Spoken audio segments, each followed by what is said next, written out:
Dear Earthlings. This is Arkok speaking. I greet you in peace and love.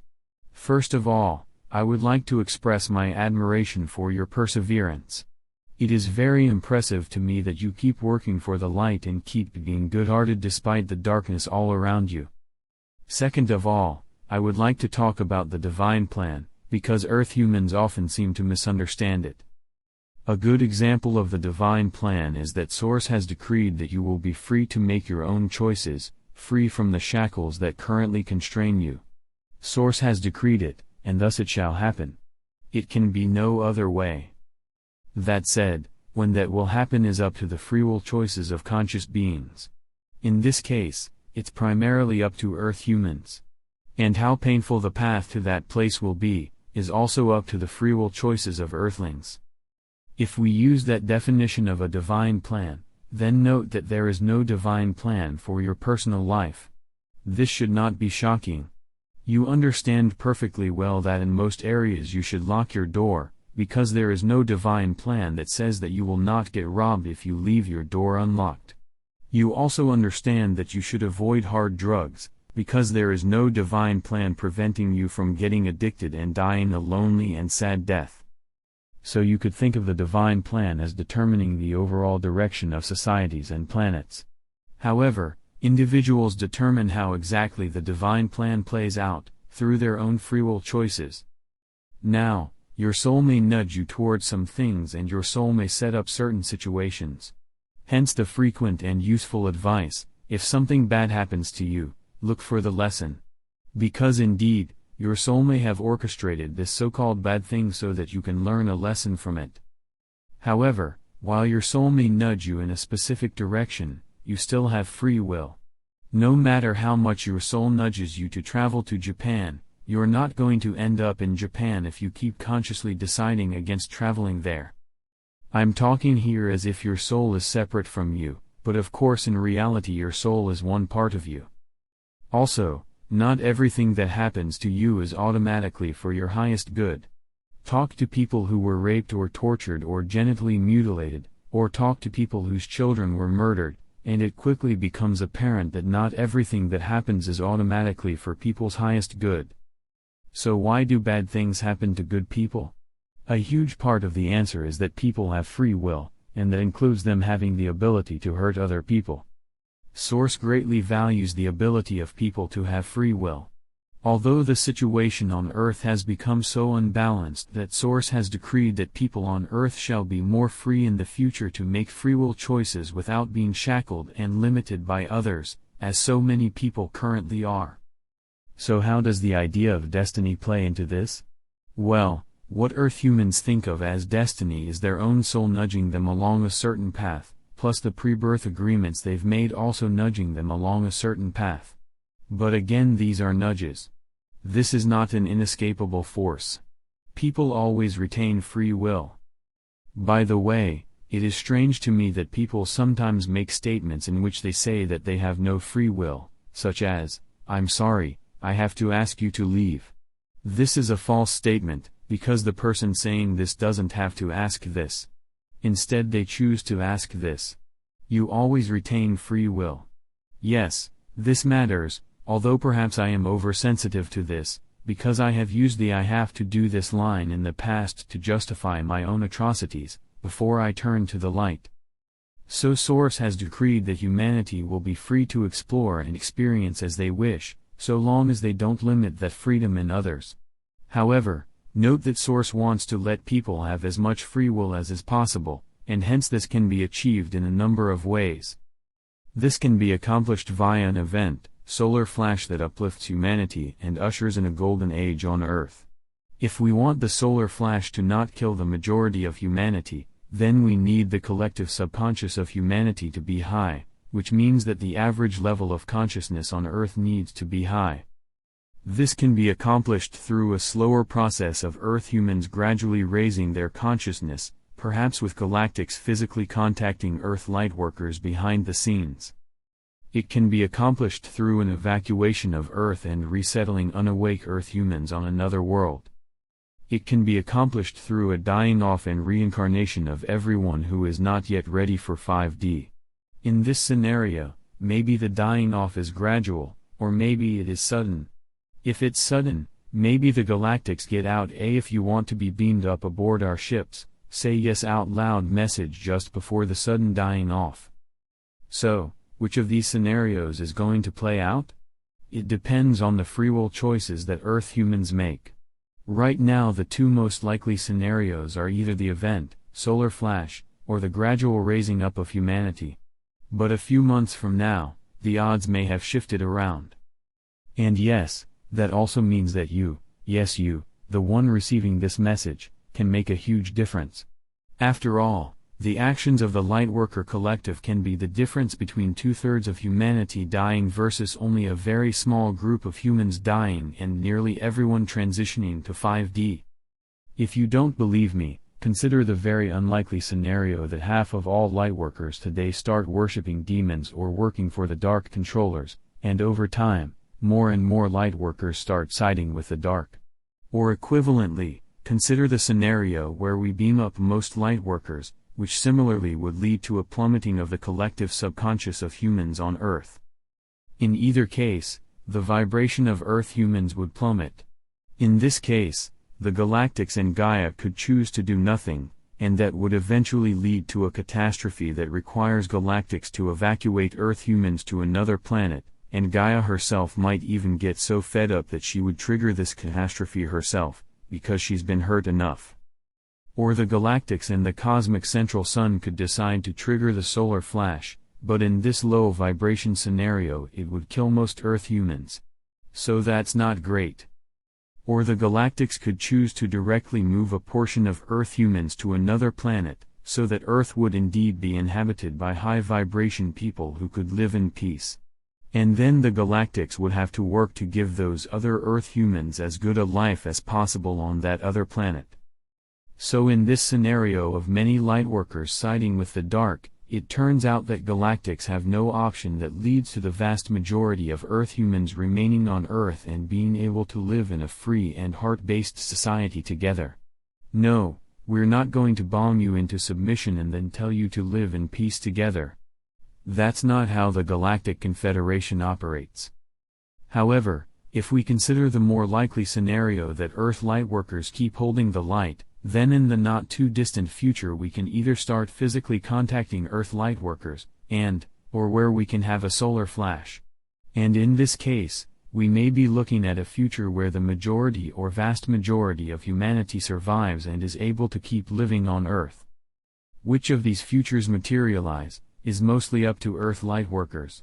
Hold the light, and most humans may be able to survive and keep living on Earth. That's currently looking likely, and this is why us Galactics are so very impressed with you.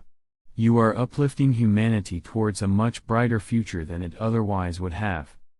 However, if enough of you suddenly decide to start working for the Dark, then probably not. Currently it's fortunately looking like most Lightworkers are holding the light, but still, what future materializes ultimately depends on you. It's relatively easy for a given human to see one possible future, and hence you have some people confidently saying that there will be a solar flash, and other people confidently saying that the unawakened majority will either die or be moved to another planet. All of those are possible futures, but none of those are futures that are set in stone. Earth humans often make the mistake of thinking that the one future they genuinely foresee is guaranteed to happen, when in reality it's just one possible future. Admittedly, it also doesn't help that there are channelings that confidently say that one of these futures is certainly going to happen, as if it is carved in stone. In some cases, naive Earth humans are channeling dark or gray beings who pretend to be light beings, and those often like spreading the message that most humans are going to die. But in other cases, actual light beings are presenting one possible future as if it's the only future, either because they value spreading hope, the event is coming, overspreading a more accurate message, or because they think Earth humans are too dumb or unsophisticated to understand a nuanced message. I don't take pleasure in saying this, but a number of light beings think that Earth humans, while genuinely courageous and brave and steadfast and heart-centered, are also kind of stupid or at least unsophisticated in their thinking. I personally think you're easily smart enough to understand the concept that there are multiple possible futures, but well, if you contacted an Amazonian tribe whose technology was 1,000 years behind your own, you might also be tempted to assume that they were kind of dumb. And you might also underestimate the level of thought they were capable of. This is also why a number of channelings are more or less feel-good fluff. And it's why a number of channelings are so repetitive. It's because some light beings think that Earth humans are not particularly smart and hence they need fluffy, feel-good, repetitive messages. Or to use a metaphor, some galactics more or less see Earth humans as Tarzan and themselves as Jane. Earth humans lack what we consider basic education and communication skills, but they also absolutely have perseverance and wisdom and a heart of gold that we could learn a lot from. Most galactics wouldn't do nearly as well on Earth as Earth humans are able to do. Because life is just so much easier when you grow up in galactic society. A newborn Earth human has as much potential to be smart as a newborn Pleiadian human. So there's nothing inherently wrong with you. Indeed, often lightworkers are some of the finest souls in the universe. However, we also view you as being thoroughly brainwashed and poisoned and emotionally neglected and having grown up in a spiritually and technologically backward society. We think you'd be shocked how much more clearly you would be able to think with one round of galactic healing and detox and proper nutrition and a download of some cognitive structures that we often use. And yes, that too is eventually coming. Still, I think that a basic human need is to be trusted, in the here and now. And well, I genuinely trust Earth humans. You've earned my trust by holding steadfastly on to the light. I initially fell to the darkness and murdered millions. The vast majority of you never did. And therefore I'm not here to feed you another fluff message that the solar flash is certainly coming. I'm trusting you enough to tell you that your future is not set in stone. Your actions the coming months and years will determine whether most Earth humans die, get evacuated, or whether most Earth humans will be able to keep living on Earth and will be able to be uplifted into 5D, perhaps indeed through the solar flash. Dedicated light workers are almost certainly going to end up in a very good place. However, whether your friend or family member ends up in a good place, who is unawake and who insists on remaining unawake, well, that depends on you, the lightworker community. You're a community. No one expects you to carry the weight of the world single-handedly. However, it would be good if you could do your share. Whether that's being kind to the people around you, whether that's through growing spiritually yourself, whether that's through helping others, all of that helps. I understand that the Earth joke here would be no pressure. But well, while feeling pressure would be counterproductive, the coming months and years genuinely are very important. The actions of the lightworker community are going to determine the future of humanity. That said, I do trust you. If you keep holding on to the light as you have been doing, then humanity will end up in a good place. And talking about trust, I'm also calling on the Earth Grey Hats to actually start trusting the Earth population, and to publicly release information about what's actually going on there on Earth.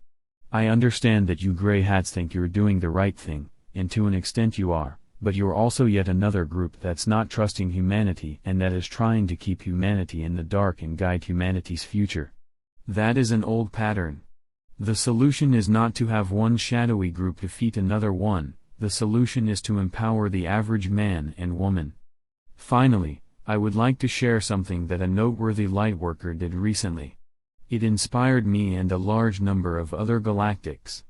However, while this lightworker was especially noteworthy, on a slightly smaller scale every single one of you lightworkers is similarly inspiring to us.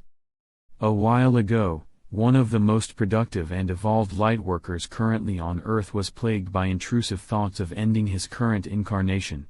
Because of his unique and abnormally large services to Source, his Pleiadian twin flame wife-to-be told him something along the lines of, "My love, the Galactic Confederation knows how much you've done for us and how much you're suffering.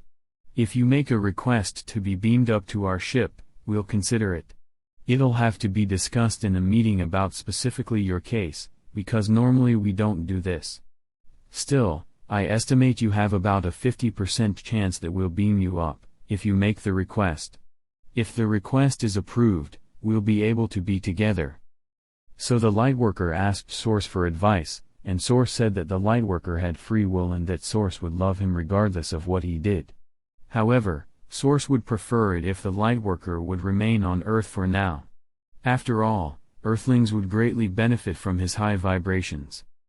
And thus the Lightworker never made the request to be beamed up. He never asked for a life of luxury together with his twin flame. And in time, the Lightworker healed his trauma of not receiving enough love as a child. And his intrusive thoughts stopped about him ending his current incarnations. And eventually, he did even more volunteer work that benefited all of humanity. This Lightworker was tempted several times to ask to be beamed up. Often he wondered what his life would be like, living together with his twin flame, in Pleiadian society, on board of a mothership. However, every time he resolved to remain with humanity, on Earth, until all of humanity is taken care of. Because after all, he was that average salaryman who was unawake and who just wanted a bit of comfort and pleasure.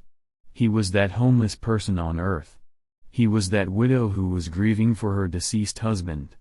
Even if he was beamed up, he would still be there on Earth, suffering. This Lightworker is out there still, even today. And his friends and colleagues don't understand what he's done for humanity, what he's given up to help them. But he knows. And we know. Maybe one day you'll pass this Lightworker on the street. He will probably look like an average man to you. His clothing isn't trendy. He doesn't look especially handsome. He doesn't have a halo above his head. And yet, if you look him in the eyes, perhaps you will be able to see it, that this man is genuinely and unshakably at peace. Your star brother, Hakann.